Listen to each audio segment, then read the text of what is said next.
Alex Barth, 98.5 The Sports Hub. Hey. Friend of the program. Thanks for coming on. Thanks for having me. Can we get you some coffee first? I'm all set, thanks. I'm all juiced up, ready to go already. Beautiful.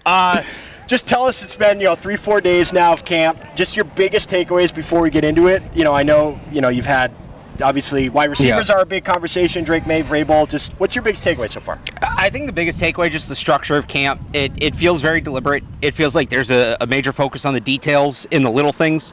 Maybe it's unfair to compare this year and last year, but it's kind of hard not to in your head, right? And last year it was come out, stretch, one, maybe two individual periods, and then boom, they were into 11s. And it was 11 on 11 full speed, and that was really fun to watch. Like, it was great, but the goal is not to have an exciting training camp practice. The goal is to get the team ready for September, right? So this year, a lot less early on, and I think this will change more as practice goes on. Again, we're 3 days in.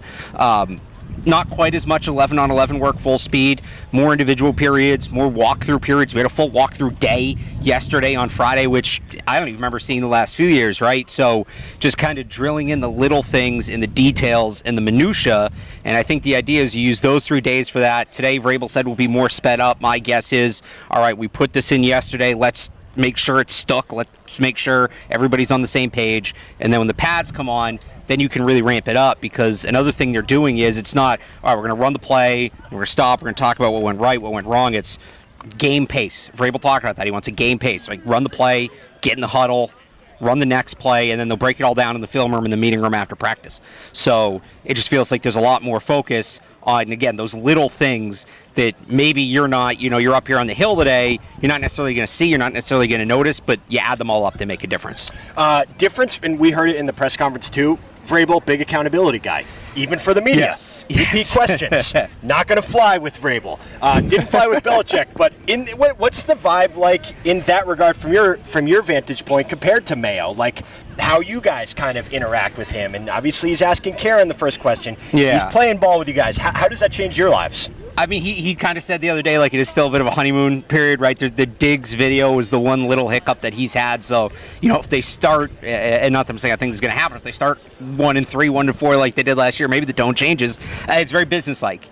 Get in, get out. He's not up there to have a good time and yuck it up. Like, he has his quips. He's a smart guy, right? He's a smart guy. He's got good wit.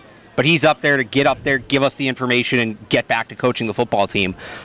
Tuesday, when he spoke before minicamp, he, instead of doing the whole, the injury report comes out in September, whoever's out there is out there, was these guys are on PUP and NFI, these guys we expect to be off tomorrow, this guy might be a few more days, boom. No games, just information's out, move on to the next thing. So I think that's why probably he got so annoyed by the repeat question, because it's, we're here to learn, ultimately. That's what we're doing, and to help the fans learn. And he is here to coach the football team, and the media thing's a part of it, but he wants to give us what we need, and everybody goes on their way, right? And we're on to the next thing. So that's kind of been the vibe. It's just not that he doesn't want to. I don't want to say like he's reluctant to do it or he's rushing through it, but it's very business-like. It's all right. We're going to do what we got to do, and then he's going to get back to the team. Does that change how you approach the job? Like, I would always be like more nervous. Like, oh my God, I got to make sure my question is even better. Does it change it, or are you just doing your thing? You guys are Belichick trained. So. We're Belichick trained, and look, in the modern era, so I started covering the team in 2018, so I don't know what it was like before social media, but like, whoever it is, you ask a bad question, you're going to be on every single social media feed ever, right? You're going to become a meme. So that alone, there's pressure. Have you become a meme? It's never happened with me, not directly. I've been in the background Don't do that to him. No, listen, I'm just out. Somebody's got to ask the tough question. He's got a promising media career. Was it last year? I think it was 2 years ago. I think it was with Bill. We were in the scrum. It was at training camp. And I usually make a point. Actually, I haven't done it for today yet. I usually make sure the sound's off on my phone. So I'm tweeting. I accidentally hit a video, like very quickly, but it was loud. And he kind of paused, but he didn't say anything. So that's the closest I've come. Okay, good stuff. All right, you have a question. We've been asking everyone. We got to hear from you. Yeah. So there's so much excitement around this team. A lot has been done to bolster. I mean, Drake Maye's been empowered to be a leader. The offense is a lot better. You got the offense coordinator. You got the head coach. We almost forget how much has been achieved in this offseason to position Drake Maye. Drake Maye's he's definitely good, right? Or are we about to find out? I think he's good. Mm-hmm. How good is he is we're going to find out, right? And look, I understand if fans have a little bit of PTSD from the Mac Jones era. That's understandable. Great rookie year, and there are some people that just no matter what won't buy in yet because they saw what happened in year two. Now, Matt Patricia's not here running the offense. It's Josh McDaniels, so that's a big help. I think it's going to come down to what we saw last year that's exciting is flashes, right? there's individual flashes of, wow, that's the kind of play a great quarterback makes. And it wasn't just these fluke luck things. Like, he was making the plays. For any player at any position, I think this is true across all sports, the last thing that comes is consistency, right? You see flashes of talent from any up-and-coming prospect, and you get excited about that. It then becomes about, okay, can he do those things on a regular basis? How consistently can he do that? And that's going to be the difference between Drake Maye being good and being great. Like, he can go in the tool bag and pull out a crossbody on the run, 25-yard pass. Can he do that a few times a game if he needs to? Or can he just drop back, and this is what we saw the other day, drop back, quick release from the pocket, take what's given, and do that without making any mistakes and without getting impatient and things like that. So he's tremendously talented, I think, is how I would answer that question. Can that talent show through on a regular basis against the best competition? That's usually what year 2 and year 3 are about. Just how consistent can he be? And that's the difference between good and great. What's the most important thing you look for in day 4 of practice? Is it finding out Drake Maye went 8 of 9 during drills? Is it that he's leading a stretching line? I mean, is it the energy? Is it Steph Diggs running out of the locker room first? Like, what's the most important thing to glean from out there? So, I mean, it depends on the day, right? I know you said day 4, but it also depends on the year. So yesterday we had this unique walkthrough day. No pads, no helmets even, and they're just jogging through the offense, and it was third down and red zone install. Understand why they'd want to be heightened focus on that. Those are the important situations in the game, right? So Vrabel yesterday talked about speeding practice up today. I interpret that as, all right, we're going to install this stuff, on Friday, and then Saturday we're going to come out, we're going to drill it. We're going to see who got it and who didn't. So that's what I'm looking for today, right? But it not necessarily. I mean, you're always looking for who looks competitive, who's beating corners, which corners are getting beat, which corners are locking guys up, etc. But mental mistakes today, I think, is a big thing. A lot of guys are going to be running stuff full speed they've maybe never run before. Who gets it? Who's getting caught out of position? Who's maybe running wrong routes? Who's blowing coverage assignments? Things like that. Training camp's linear. That's what's great about this. And we cover the practices in the spring, which can be informative, but we're only out there 3 of 10 days. So something I love in general about training camp is, I know I'm rooting for people to have bad days, but okay, this guy had a bad day. How does he come out tomorrow and respond? Right. And this goes back to a thing about Drake Maye. This was a big thing with him last year. He looked great up until his first mistake, and then the rest of the day wasn't great. In the spring, he was better about that. He hasn't really made many mistakes. I guess he had an almost pick on the first day and came back and was good after that, right? But that's consistency, right? Can you not let that bother you? So that's kind of what I'm looking for today. Everything got installed yesterday. People are running new things. Who's kind of has their head on right from yesterday is going to make the most of this opportunity. It is your guys' job to track every play, to track the 7-on-7s, the 11-on-11s. I don't think we've gotten the 7-on-7 in this camp, actually, now that I think about it. Whatever it may be, you guys are the mouthpiece for us to say, Drake Maye went 6 of 7 yesterday in 11-on-11s. 14 of 15. They're going to be 14-3 this year, whatever. How do you balance the stats in training camp and are we really going to read into that to the more qualitative, he was making a bounce back day or he was leading the line, because we were talking a little bit as fans, whatever, on the outside, how much should we read into these stats? So the stats are very, and look, I understand why people keep them, and at the end of it, it is our point to inform the fans. It's kind of our, you want to give people, when I say you want to give people what they want, you don't want to just give good news, right? But there are people who enjoy that.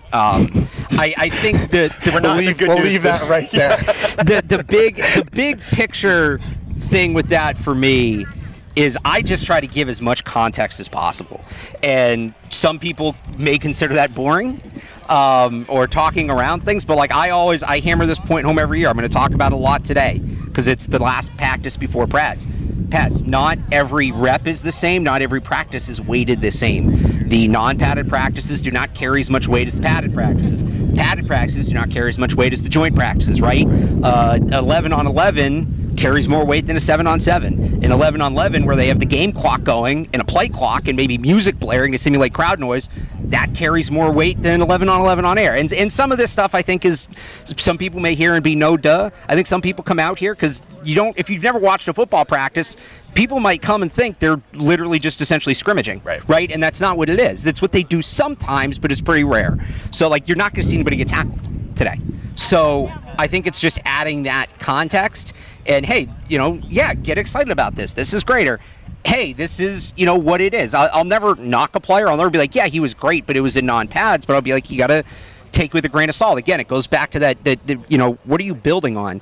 There's been a number of receivers here that guys that win on speed. Tyquan Thornton. I always go back to Maurice Harris, the first year I did this. Maurice Harris was this guy they signed like late in free agency. He'd been a rotational player, I think, for Washington.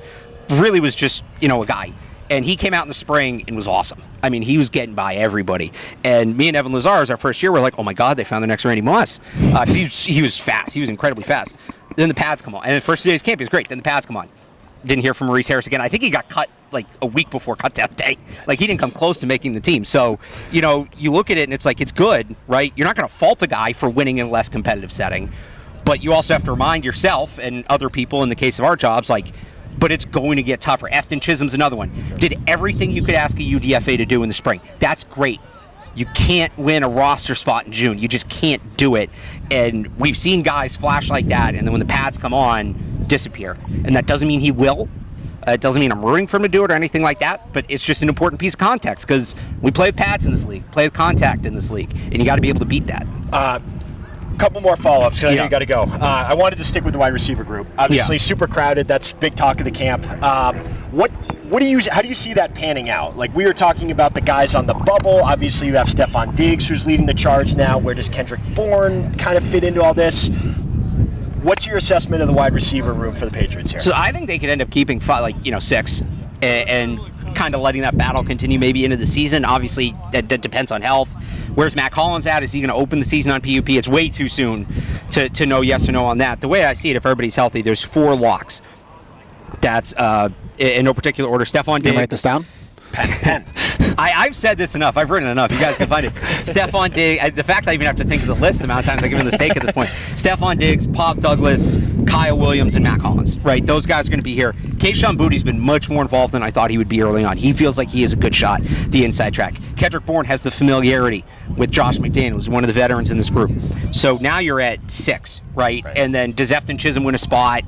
Jalen Polk, you're not going to make the club from the tub, but he's a second-round pick. He's going to be a factor, right? If I had to do the projection, I don't think he's on. He's probably on IR if he's still hurt. Javon Baker's still kind of lurking there. I will say, he has been getting open quite a bit at the start of practice. Now, this goes back to my other point. It's non-padded practices. It's against the third stringers.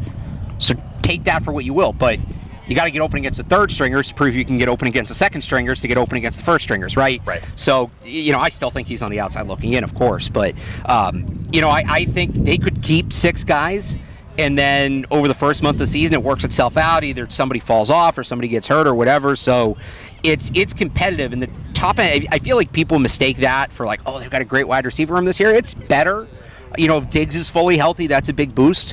But it's competitive in that beyond Diggs and Pop Douglas and then Kyle Williams is an unknown, like you just have a bunch of guys that are all a very similar caliber player, right? So how do you sort that out? It can be tougher, and that can be a thing where, hey, we're going to carry all these guys into the season. We're going to give some guys an extended look, and then, somebody gets hurt, we need another linebacker. All right, we'll figure it out then, and we'll cut a guy then. Are you team defend the wall when it comes to people making T-Rex arm comments and having to kind of add context to that conversation? Obviously, you're as objective as possible, but how do you view that when people say, he doesn't look like colleagues, he doesn't look like a left tackle, he looks like something else? Everybody's entitled to their take, obviously, and I would say if you're somebody who cites his short arms as an issue and you can tell me why a tackle with short arms might have trouble in the NFL, that's a very legitimate discussion. I was on with you guys, I think it was right after free agency or right before free agency, but they weren't getting a left tackle in free agency, and we were talking about this is something you're going to have to evaluate closely, right? So if you think that that's something from an X and O standpoint he can't overcome, that's a real football discussion, and we'll find out. I still think they needed to take him because I think he can overcome it to an extent. He's not going to be the greatest tackle of all time, but he can be a starting caliber player. I think he compensates well in other ways, his athleticism, his footwork, his football IQ. But if you ultimately think in this league that's not enough, I get it. If you're somebody who's just yelling short arms because you wanted somebody you could draft for your fantasy team and you're upset they didn't take a receiver, I don't know what to tell you. You'd come down here and watch and look for yourself. Right. All right, man. Thanks for coming on. Yeah, thanks really for having me, guys. Appreciate it. We do appreciate have, it, as always. So we do have. We gave you a shirt last time. Last time we're gonna give you a shirt. We've stepped up our merchandise I was gonna say, since. This hat is nice. We want to take care of you. What we got? We got large XLs, large and XL. This one's a large. It's like a long sleeve, kind of like hoodie sort of it's like a thing. good golf hoodie kind of thing. I might have to give you my size off the air, but that's a great product.